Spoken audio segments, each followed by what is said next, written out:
a u tome je njihova osnovna tragedija, jer što ih više štite, oni sve više propadaju, smatra predsjednik Republike Srpske dr. Radovan Karadžić. Zajedno sa rukovodiocima Republike Srpske, Karadžić se nalazi u posjeti opštinama Srpske Hercegovine. On je rekao da je neko po svojoj prilici došapnuo muslimanima da ne prihvate poslednji paket ženevskih mjera za razrešenje krize u bivšoj Bosni i Hercegovini i dodao: Taj neko po svojoj prilici ne želi muslimansku državu na prostoru bivše Jugoslavije, jer svako dalje otezanje ide upravo na štetu muslimana. Ako sve želi Izetbegovićevu državu, onda će ići na tvrdo potpisivanje i muslimani će brzo dobiti. Govoreći o Owen Stoltenbergovom planu, on je naglasio da ne smatra taj plan Martin, jer ako je ništa drugo ostvario tekovinu da na prostorima bivše Bosne i Hercegovine moraju postojati 3 države.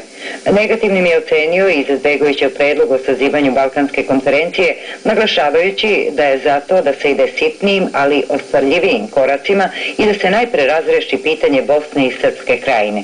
Odgovarajući na pitanje koje su ciljevi Srba koji žive na prostorima bivše Jugoslavije, Karadžić je kazao: Mislim da ćemo se mi Srbi ujediniti pre nego što to i mislimo. Čini se da globalno rešenje mora ići u pravcu stvaranja i priznavanja jedne velike srpske države, kazao je predsjednik Karadžić.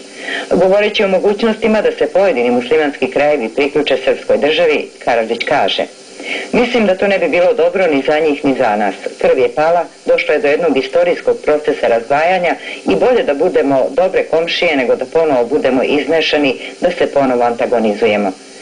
Karadžić je također istakao da je srpskoj delegaciji Lord Owen pokazao nacrte koji su pravljeni u saglasnost hrvatskog predsjednika Tuđmana, prema kojima bi Republici Srpskoj pripao deo Jadranske obale i to u graničnom pojasu prema Crnogorskoj obali. Imamo pravo na veliko parče mora i sada tražimo da Srpsko more bude sve do Pelješca, s tim da Dubrovnik ostane hrvatski. Bilo bi važno da se to sada dodeli nama i da čitava ta operacija ne čeka normalizaciju odnosa između Jugoslavije i Hrvatske, jer zemlje koje nisu međusobno priznate to ne mogu obaviti, a posle bi se mi lako dogovorili sa Crnom Gorom, istakao je Karadžić.